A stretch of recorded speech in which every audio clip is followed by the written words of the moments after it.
Hello and welcome. My name is Space Muffin and this is The Void Gaming. So today we have our Season 3 support tier list. This is an early tier list, guys, once again, but this is going to get you guys started with Season 3. So before we get started, guys, please hit that like button, hit that subscribe button, leave a positive comment, and let's go ahead and get into it. So look, in the C tier, we have none other than Jeff the Landshark.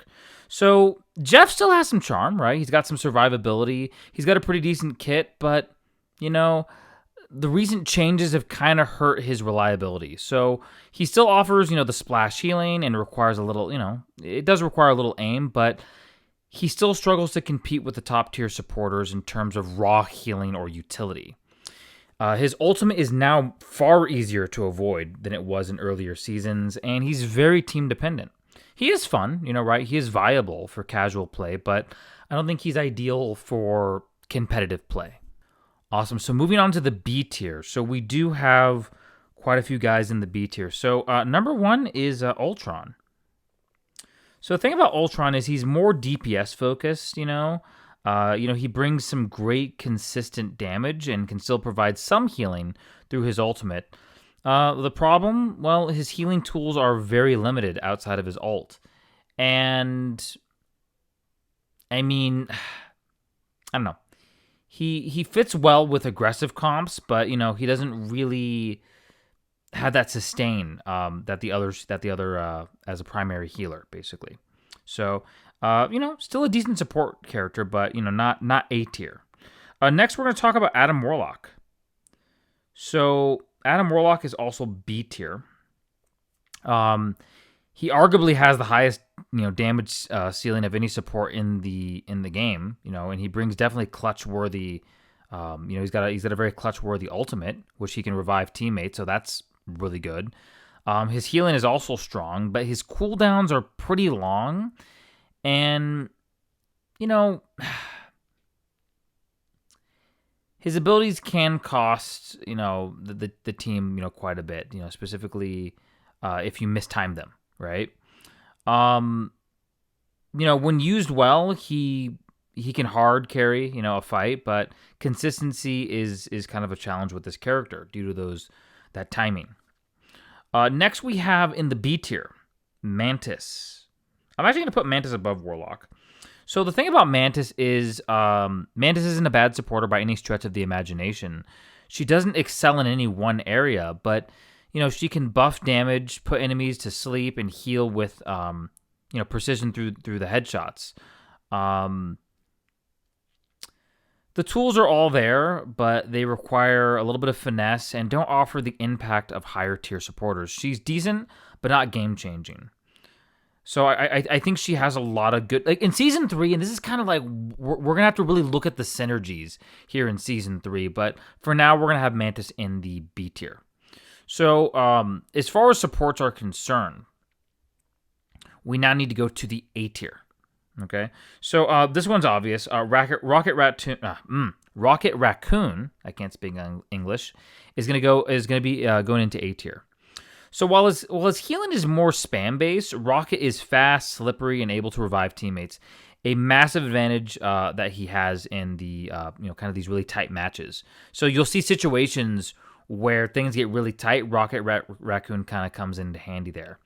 So his ultimate can swing fights, and while he's not the easiest to aim with, a good rocket support and DPS at the same time, it kind of works out. He can kind of do the DPS and support. His mobility also makes him great, once again, in those niche, very clutch situations, right? So for that reason, he's going to go into A tier. I mean, I don't really have any, a lot of complaints about Rocket. So let's talk about Invisible Woman.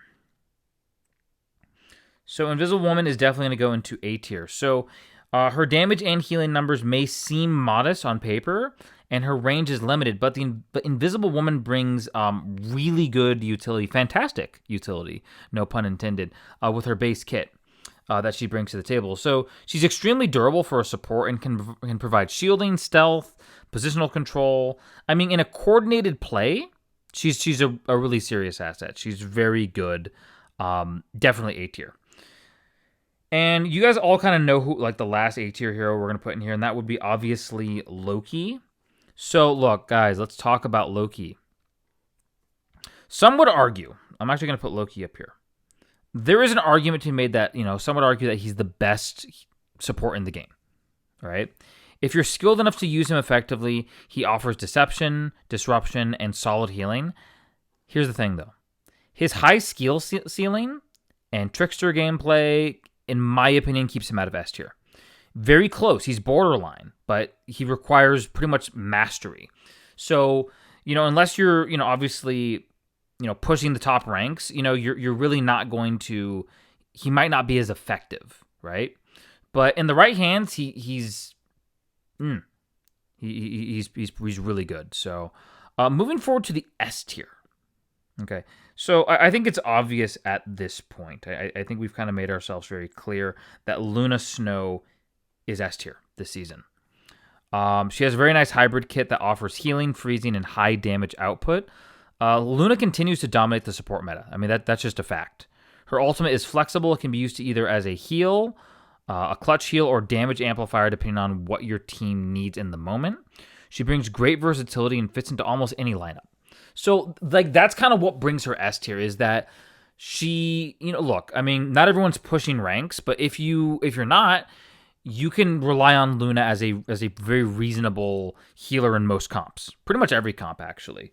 So, her versatility and her diversity, her team diversity, it cannot be underestimated. So, look, next we have the final support, and that would be Cloak and Dagger. Okay, so look, once again, what makes an S tier support is easily one of the most well-rounded supports in the game.